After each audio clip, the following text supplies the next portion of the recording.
मेरा पथ आलोकित करिए, प्रकाशित करिए, मुझे राह दिखाइए मालिक।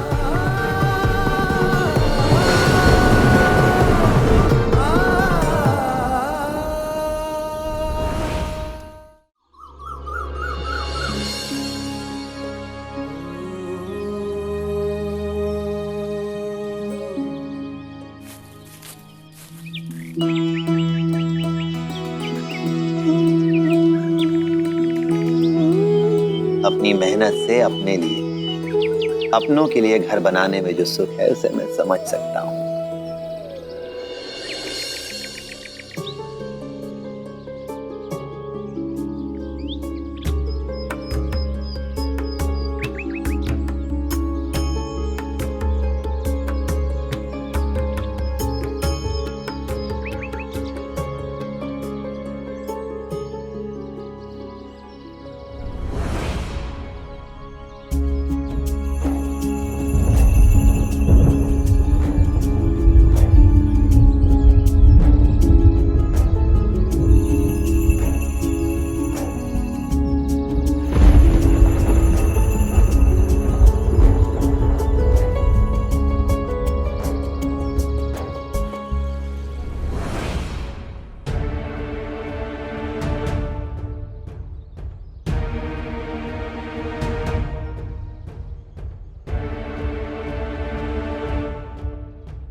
सर, उसकी तबीयत बिल्कुल ठीक नहीं है। Come fast.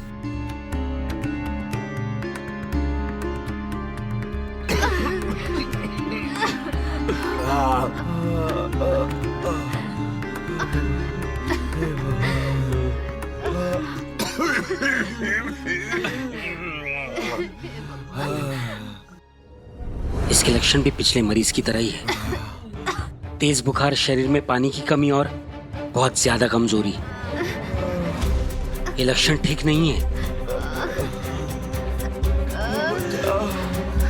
आँख खोलो। 100 से भी ज्यादा मरीज पिछले हफ्ते से इस बीमारी से पीड़ित हैं। बच्चे, बूढ़े, जवान, इस बीमारी ने किसी को नहीं बख्शा। यहां दुख रहा है? डॉक्टर साहब, हालत तो ये है कि बाहर इंतजार कर रहे मरीज भी इन्हीं लक्षणों की शिकायत लेकर आए हैं। मामला बहुत गंभीर है।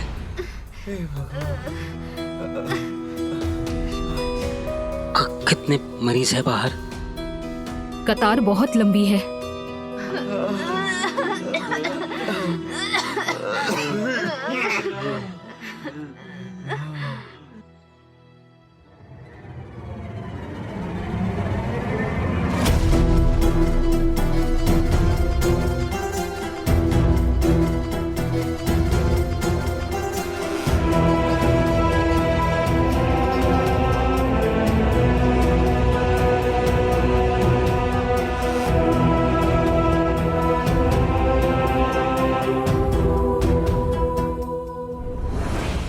अगर मैं गलत नहीं हूं तो ये वही बीमारी है जो कुछ साल पहले बंगाल प्रांत में मैंने देखी थी। ये बीमारी बहुत तेजी से महामारी में बदल जाती है और कोई नहीं जानता कि कैसे फैलती है। इसके रोकथाम के लिए क्या किया जाए?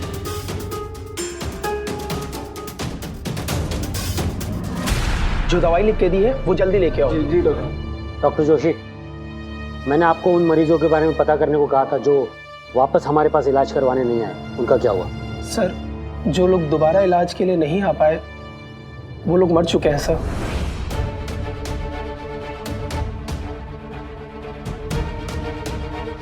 ये बीमारी तो पहले से ही महामारी का रूप ले चुकी है।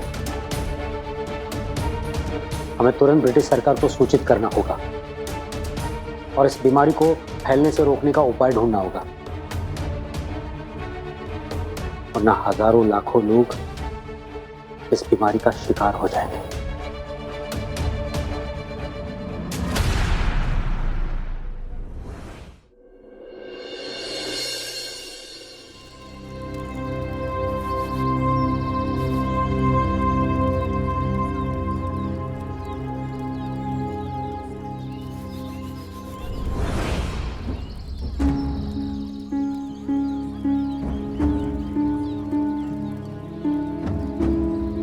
पहले मैं जाऊंगा। अरे पहले मैं आया था। मैं बहुत पहले से खड़ा हूँ। बहुत पहले से कैसे खड़े हो भाई? पहले मैं जाऊंगा। अरे पहले कैसे? पहले मुझे जाने दो भाई। नहीं, सबसे पहले मैं आया था। पहले मैं जाऊंगा पहले। अरे कब से खड़ा हूँ मैं। अरे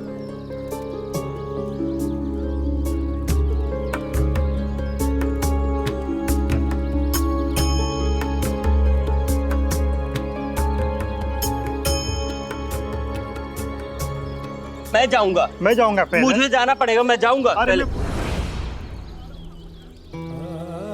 साई किसी सोच, किसी तनाव में है, इन्हें परेशान मत कर। एक काम करते हैं, मैं इन्हें कतार में खड़ा करता हूँ और साई जो गाँव वालों के लिए फल लाए हैं तुम उनमें बांट दो। हाँ ठीक है। नहीं बोला ना, पहले मैं जाऊंगा। अरे मैं जाऊंगा। पहले मैं आया था। काका शांत हो जाइए, लड़िए मत, सबको साई से मिलने का मौका मिलेगा। आइए कतार में आइए। तुमने देखा ना, मैं यहाँ बहुत पहले से खड़ा हूँ। अच्छा तो ठीक है, आप पीछे चलिए। अच्छा ये आपके जानने वाले हैं इसलिए पहले ये जाएंगे।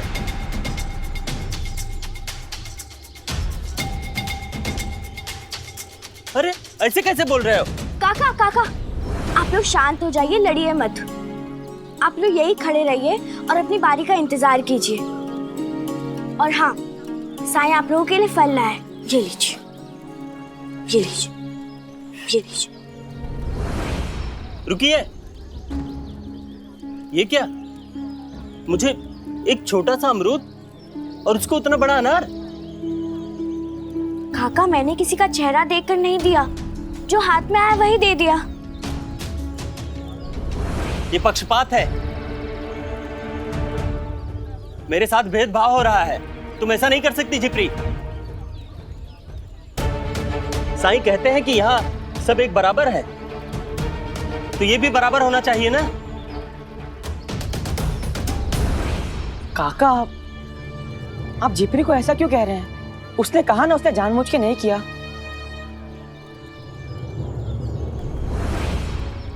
एक काम कीजिए, ये लीजिए। अब ठीक है? हाँ।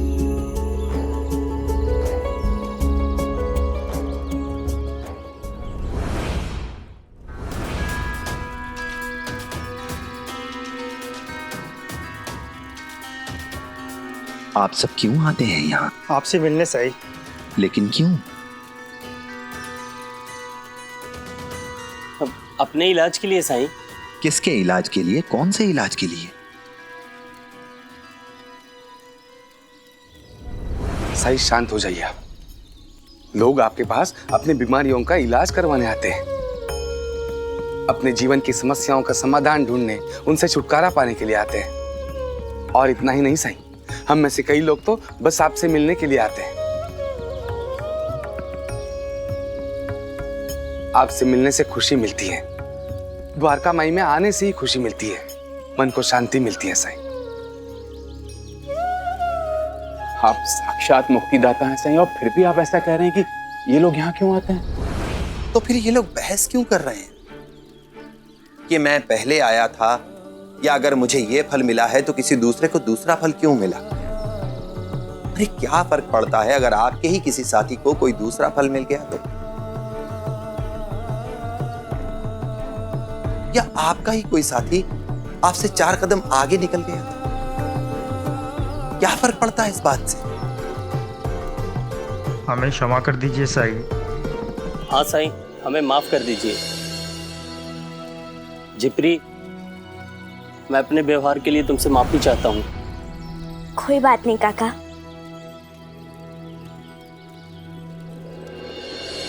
कितना विचित्र होता है ना अहंकार।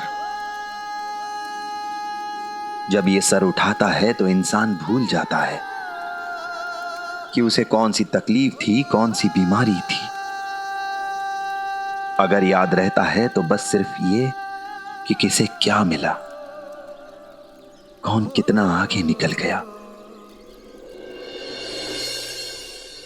जबकि सच ये है कि ईर्ष्या, आसक्ति, क्रोध, लोभ, मोह, वासना जैसे मानसिक विचारों से ग्रसित होना ही असली रोग है। और असल में इंसान के मन के ये शत्रु कहीं बाहर से नहीं, बल्कि उसके ही अपने अहंकार से उपजे हैं। अपने इन मानसिक विकारों को, इन रोगों को पहचानो, इनसे सचेत रहो, इन्हें दूर करने का प्रयास करो। तभी तुम किसी भी संकट का सामना करने के लिए, किसी भी मुसीबत से लड़ने के लिए खुद को तैयार पाओगे।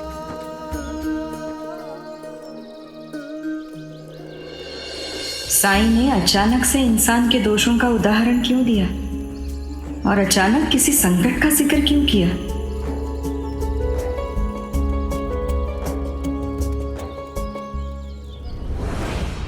सर, हमने नासिक तक के सारे नगरों में मुआयना किया। कहाँ कहाँ कितनी खाली जमीन है सब लिखा है इस रिपोर्ट में।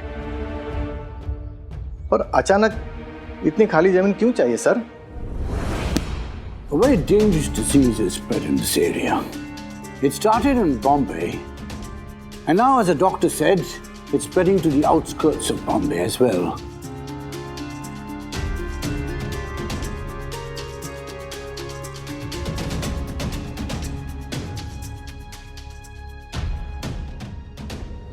साहब कह रहे हैं कि एक बीमारी इस इलाके में बहुत तेजी से फैल रही है।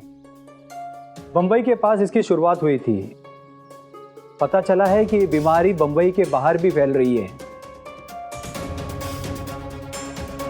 और कोई नहीं जानता कि ये बीमारी कैसे फैलती है और इसका इलाज क्या है।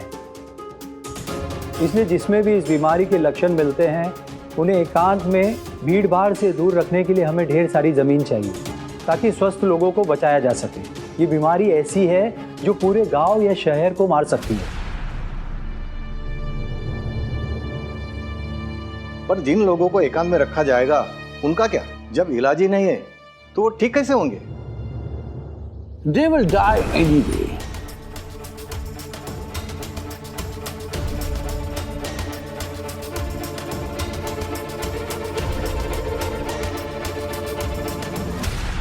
जिन्हें ये बीमारी हो गई है उनका मरना तो पक्का है।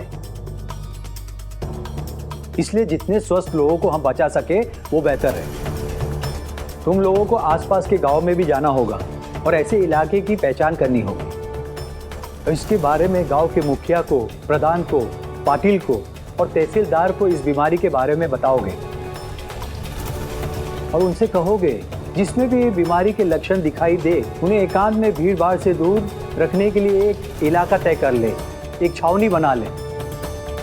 और हाँ, किसी भी वक्त तुम्हें ऐसा मरीज मिले उसे उसी वक्त इस छावनी में भेज देना और इस महामारी को रोकने के लिए तुम्हें जो भी जरूरी लगे वो करो। Is that understood? सर, जाओ और अपने इलाके के सारे गांव में जाकर जल्दी से जल्दी पता करो। जी साहब। सर,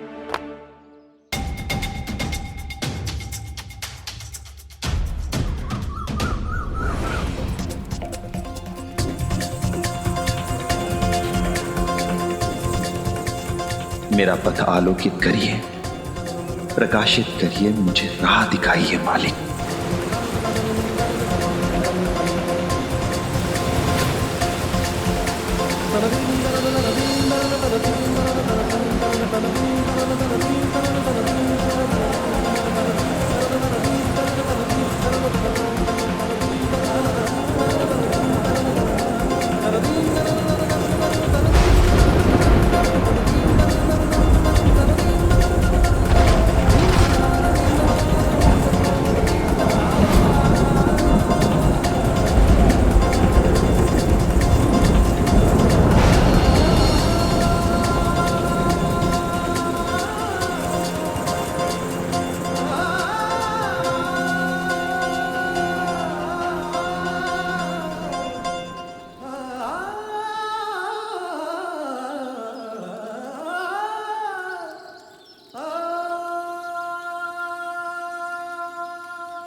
प्रणाम साई।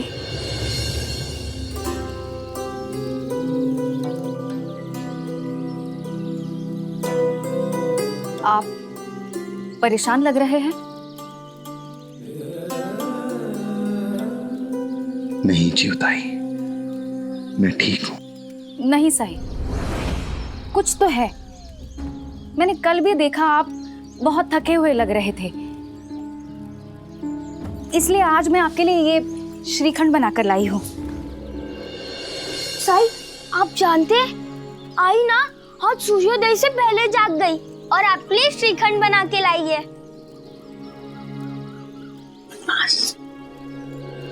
मैं जानता हूं जीवताई कि आप हमेशा मेरे लिए कुछ न कुछ करने को आतुर क्यों रहती हैं, क्योंकि आप अभी तक अपने अपराध बोध की ग्लानि से मुक्त नहीं हो पाई हैं, है ना? हाँ सही,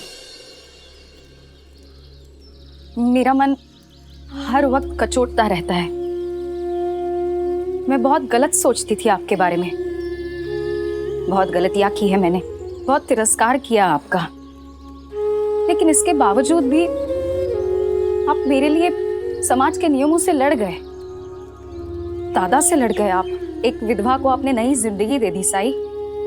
आपकी कृपा से मेरा घर आंगन खुशियों से भर गया है, लेकिन साई फिर भी हर रोज मुझे यही लगता रहता है कि मैं खुश होने के लायक नहीं हूँ। आपकी बहुत कृपा है मुझ पर, अब और कुछ तो मुझे आता है नहीं, बस आपकी थोड़ी बहुत सेवा करने की कोशिश करती रहती हूँ। सेवा में बहुत शक्ति होती है जीवताई, इसे मुझ पर व्यर्थ मत करो। व्यर्थ कैसे साई? क्योंकि सेवा फलदायी तभी होती है जब उससे किसी जरूरतमंद का भला हो। अब भला मेरी सेवा की किसे जरूरत हो सकती है? गांव की औरतें मुसीबत में होती है तो बाई जाक्का के पास जाती है। अब साई, ना ही मैं उतनी बुद्धिमान हूं और ना ही मेरी उतनी योग्यता है। योग्यता और बुद्धि तो सब में होती है जीवताई, और योग्यता समय पड़ने पर खुद ब खुद बाहर आ जाती है। हो सकता है आपको भी अपने जीवन में ये मौका मिले जब आपके परिवार को, आपके आसपास रहने वालों को आपकी सेवा की जरूरत हो।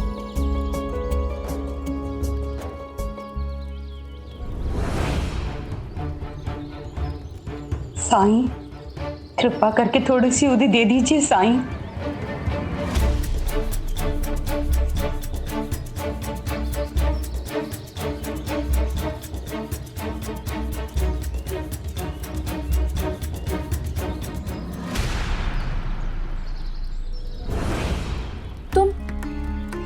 तुम्हारी आवाज कहीं सुनी है मैंने?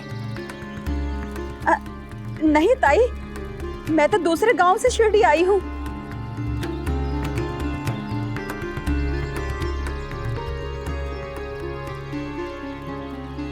ये नर्मदा, तुम तेरी जीव ताई, अगर अंता पंता जी को पता चल गया कि मैं साई के यहाँ आई हूँ तो वो मुझे नौकरी से बाहर निकलवा देंगे। फिर रुक्मणी वहिनी का कौन ख्याल रखेगा? उन्हीं के लिए मैं उदी लेने आई हूँ। वहिनी? क्या हुआ वहिनी को? मामी जी बीमार है। 2 दिन से उनके सिर में बहुत तेज दर्द है, बिस्तर पर लेटकर आराम कर रही हैं। लेकिन तब भी उनका सिर दर्द नहीं जा रहा है। ना कुछ खाती है, ना कुछ पीती है, ना ही किसी की कुछ सुनती है। केशव और दादा की भी नहीं? वो दोनों है कहाँ गांव में, इसलिए ना वहिनी ने खाना बनाया और ना कुछ खाया। वहिनी,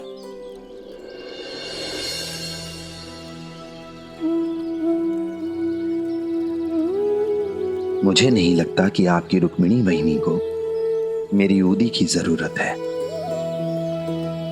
उन्हें जरूरत है तो परिवार के किसी सदस्य द्वारा प्यार से बनाए खाने की, और उस खाने को प्यार से खिलाने वाले की।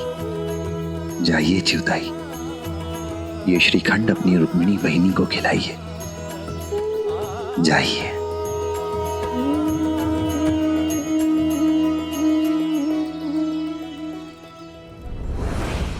अंग्रेजी सरकार के सिपाही शिरडी में क्या कर रहे हैं? कुलकर्णी सरकार कब लौटेंगे?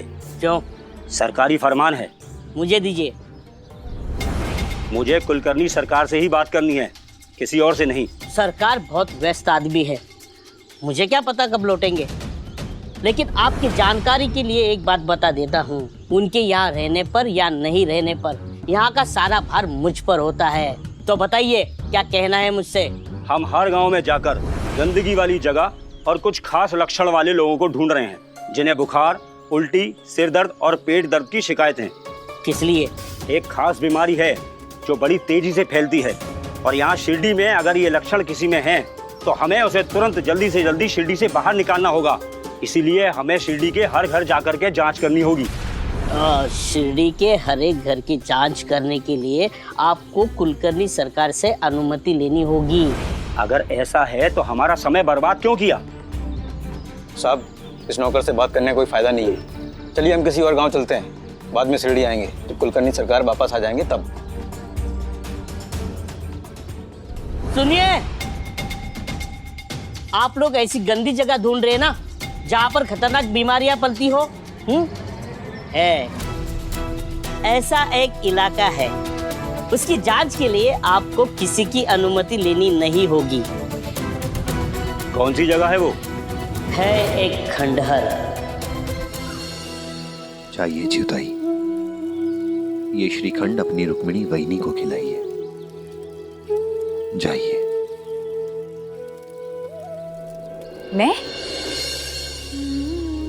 मैं कैसे जा सकती हूँ बाड़े में साई? दादा को पता चल गया तो वो नहीं पता चलेगा ही। सुना नहीं आपने, मामा जी शिरडी से बाहर गए हैं। मामी जी के सिवा और कोई नहीं होगा वाड़ी में। चलते हैं ना मामी जी से मिलने, मुझे भी बहुत याद आती है मामी जी की। चलिए ना आई, चलिए ना।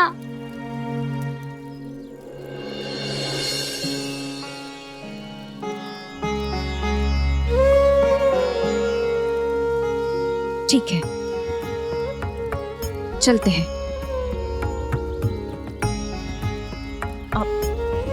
मगर ये श्रीखंड लेके कैसे जा सकते हैं? कोयनी की तबीयत ठीक नहीं है, पौष्टिक खाना बनाकर ले चलते हैं। ठीक है चिंताई, जल्दी आइएगा, कुलकर्णी सरकार कभी भी आ सकते हैं।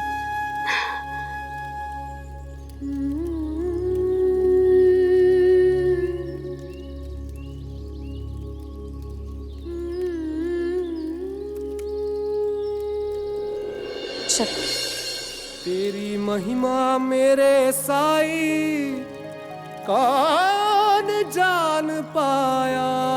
ओम साई ओम, साई ओम, साई ओम।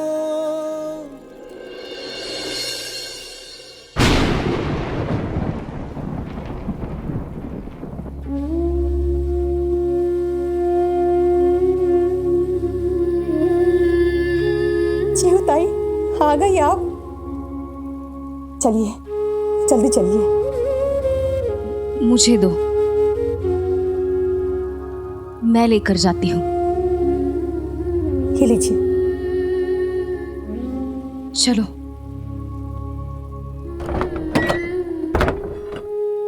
नर्मदा, मैंने कहा ना मुझे भूख नहीं है।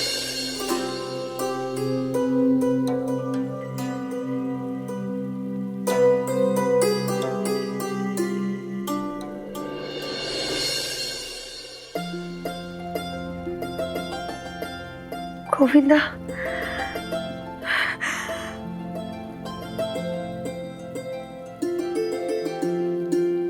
Govinda,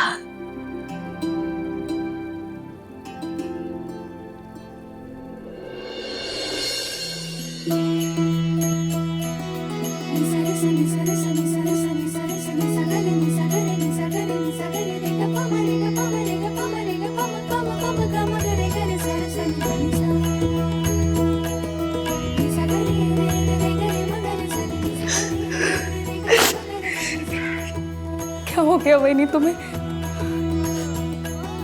P low, P low, P low.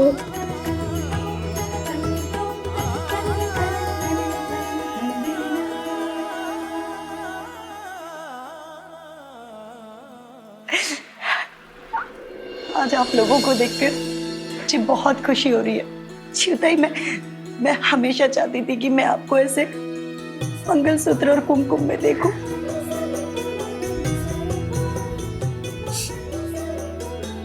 आप देख लिया ना, अब तुम बैठो और कुछ खा लो।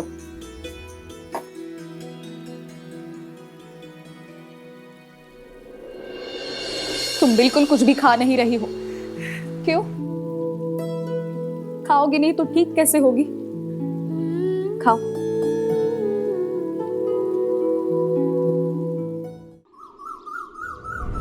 आइए, आइए। देखिए,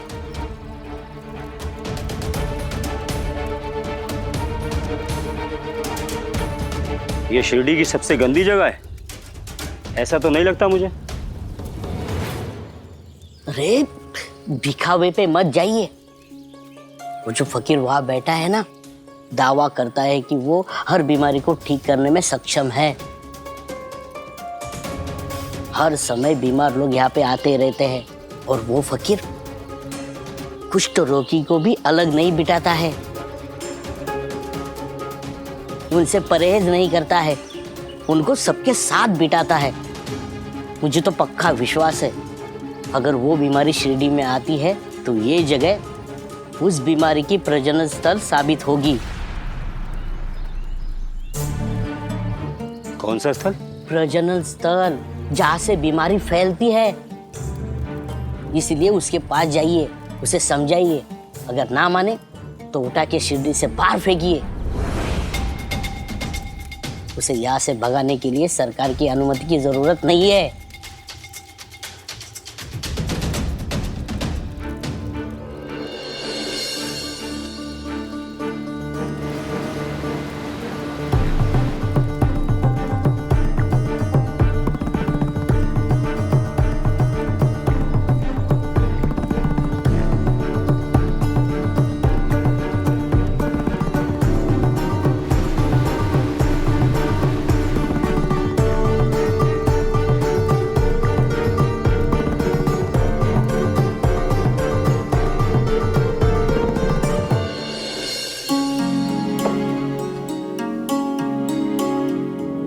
चिवताई, अब मैं ठीक हो गई हूँ। यहाँ आने के लिए शुक्रिया। चिवताई, अब आपको जाना चाहिए। पता नहीं आपके दादा कब आ जाएंगे।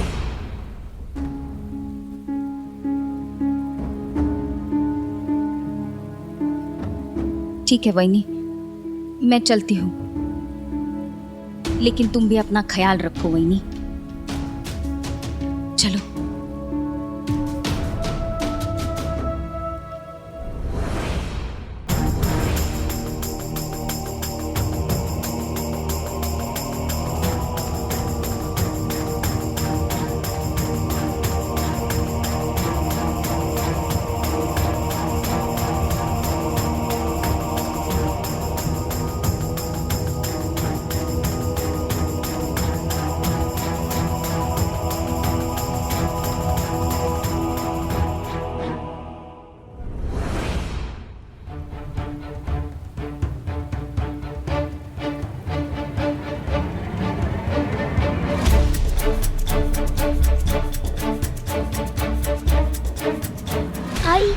मुझे बहुत प्यास लगी है, पानी चाहिए।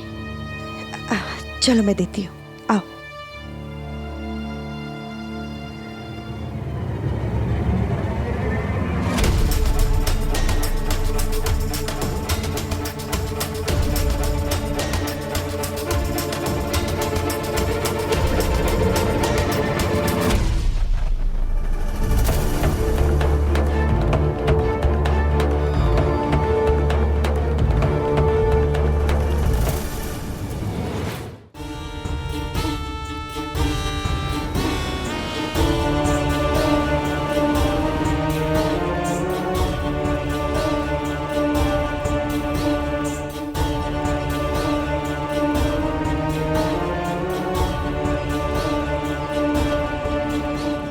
फकीर, ए फकीर, चल उठ, चल उठ, सुना नहीं क्या? ये हद है। ब्रिटिश सरकार के सिपाही आदेश दे और कोई ना माने। समझ रहे हैं ना आप कितना ढीठ आदमी है ये? आप डरिए मत, धक्का दीजिए।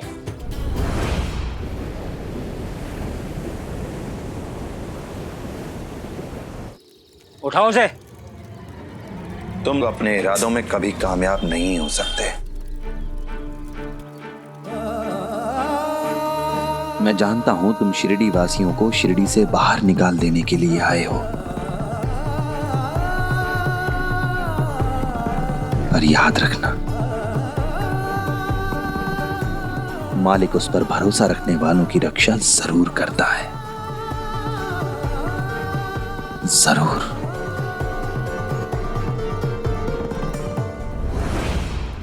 इसे कैसे पता चला कि हम यहां क्यों आए?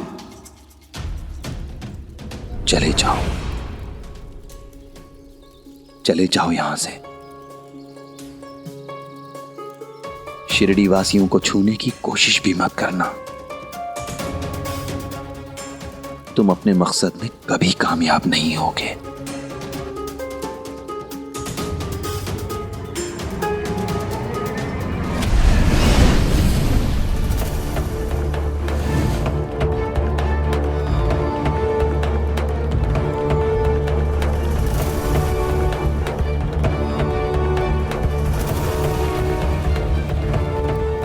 अरे मूर्ख, ये किस अघोरी के पास ले आया मुझे?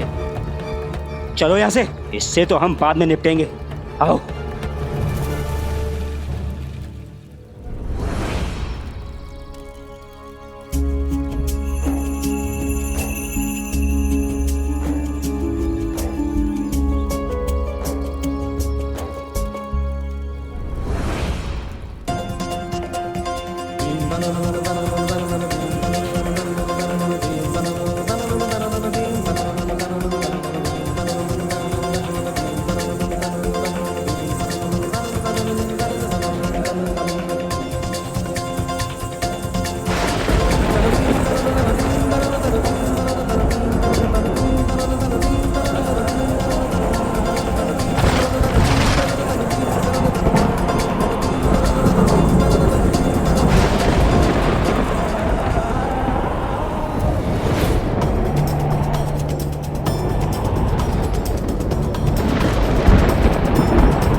मेरे मालिक, मुझे शक्ति दो,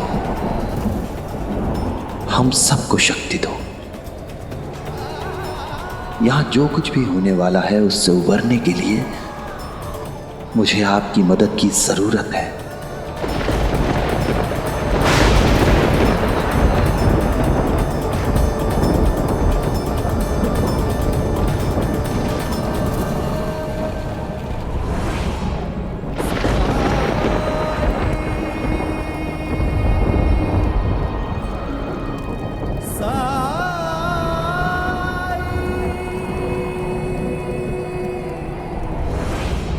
अंग्रेजी सरकार के सिपाहियों को परेशान करने का अंजाम जानता है? जी जी जानता हूँ। आपने किसी उद्देश्य के लिए नहीं ले गया था।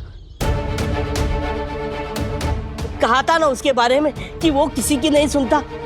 अपने खुद देख लिया ना ब्रिटिश सरकार के सिपाहियों के साथ कैसे पेश आया। हिम्मत तो देखो उसकी। मैं तो कहता हूँ उसे उठाकर शिरडी के बाहर फेंकिए। पागल कुत्ते ने काटा है मुझे जो मैं वापस वहां जाऊंगा। अब हम जा रहे हैं और इस मामले को हमारे बड़े साहब देखेंगे। चलो। रुकिए, अरे साहब क्या, रुकिए रुकिए साहब, रुकिए रुकिए, सुनिए सुनिए सुनिए। अरे वो वरिष्ठ अधिकारी को बताने की क्या जरूरत है? गुस्सा थूक दीजिए अपना। उस फकीर को तो आप कुलकर्णी सरकार ही ठीक कर देंगे। विश्वास कीजिए मेरा, कुलकर्णी सरकार को मैं सब बता दूंगा। हम यहाँ और इंतजार नहीं कर सकते, हमें दूसरे गांव भी जाना है। कुलकर्णी सरकार आए तो उनसे कहना कि आज ही आके हमारे साहब से मिल लें। चलो। कह दूंगा, जरूर कह दूंगा, आप बेफिक्र रहिए। अब मुझे कुलकर्णी सरकार का इंतजार है।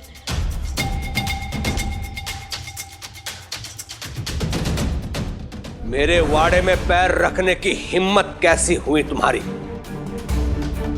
क्षमा मांगने आई है या क्षमा मांगने के बहाने कुछ चुराने? मामा जी, आई को चोर मत कहिए। हमें पता चला है कि मामी जी बीमार है, तो हम उनको मिलने आए थे। सांप का बच्चा सपोला डसेगा नहीं, लेकिन फुटकारेगा जरूर। लेकिन अच्छों के फन कुचल चुका हूं मैं। दिखाता हूं मैं तुझे अभी। ओह, गुस्सा मत कीजिए, बेचारा बच्चा है, अकल नहीं है। ये लोग तो बस मेरे लिए चिंतित होकर मेरे लिए खाना लेकर आए थे।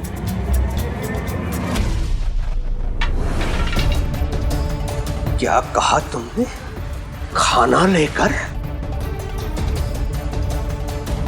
इसका अर्थ यह है कि तुमने इसके घर का अन्न ग्रहण किया रुक्मिणी। जिस स्त्री ने अपने घर की मान मर्यादा, समाज के रीति रिवाजों को, अपने भाई के मान सम्मान को रौन के विधवा विवाह किया,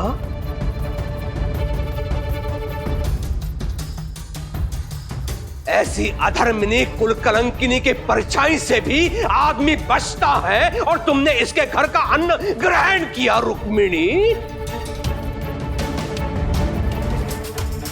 ये धृष्टता करने से पहले तुमने एक बार भी मेरे बारे में नहीं सोचा?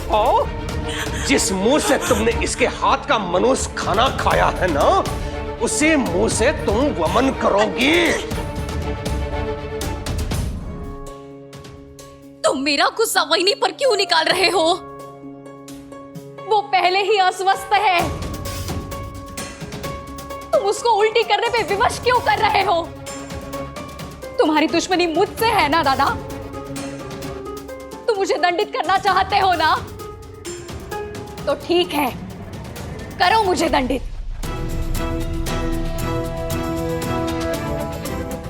इंतजार किस बात का कर रहे हो दादा? दो मुझे सजा, दो। इसके अलावा और आता भी क्या है तुम्हें दादा? लोगों को डराना, धमकाना, उन्हें सजा देना, यही करते आए हो ना आज तक तुम? पर ये सब करके क्या हासिल किया तुमने? चुप! ये मत भूल कि तुम मुझसे बात कर रही है। साई ने सिखाया है, अगर तुम गलत नहीं हो तो किसी से भी डरने की जरूरत नहीं है। बस अब तब से धीरे धीरे हिम्मत आ गई है दादा। दादा मत कहना मुझे, दादा मत कहना। तेरा मेरा कोई संबंध नहीं है, इसलिए तू भूल गई है कि इस बाड़े में मेरे समक्ष उस पाखंडी के पाखंड का गुणगान करना अपराध है। निकल जा यहां से इसी समय, नहीं तो धक्के मार के निकालूंगा यहां से तुम्हें। जाओ।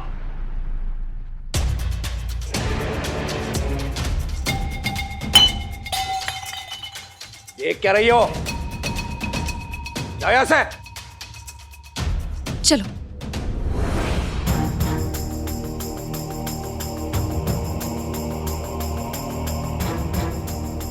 क्या संदेश है?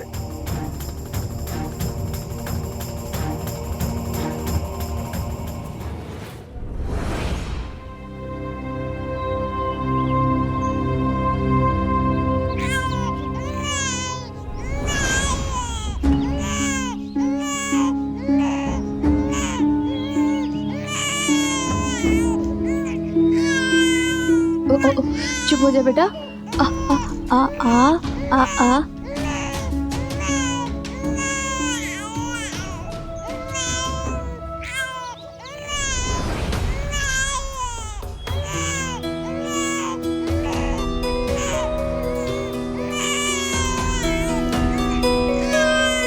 साई,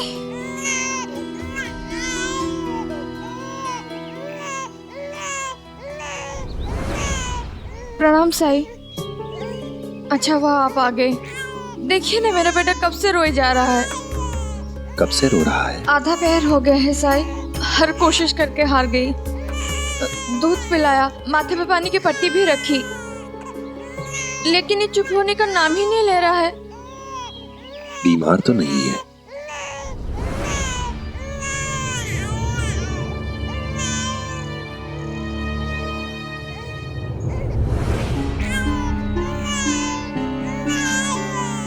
मुझे दीजिए। जी साई।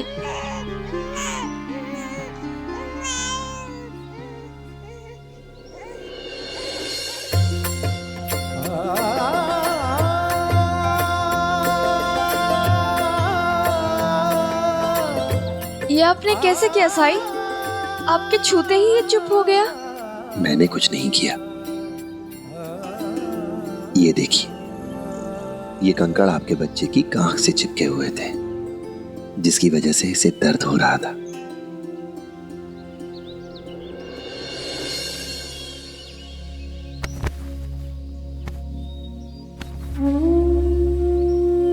मुझे माफ करना साई, मुझे पता ही नहीं चला कि कब ये चिपक गए और मेरी नजर में भी नहीं आए।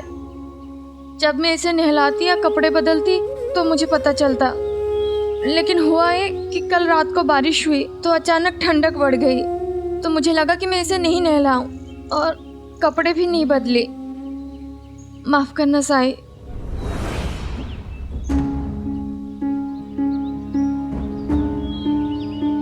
वो बिल्ली देख रही हैं आप?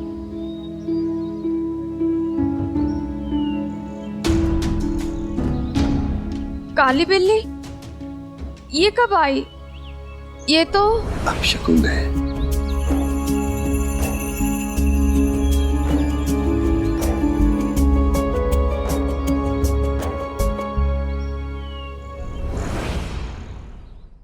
धार्मिक वीडियो सबसे पहले देखने के लिए हमारे चैनल को सब्सक्राइब करें और बेल आइकन दबाएं।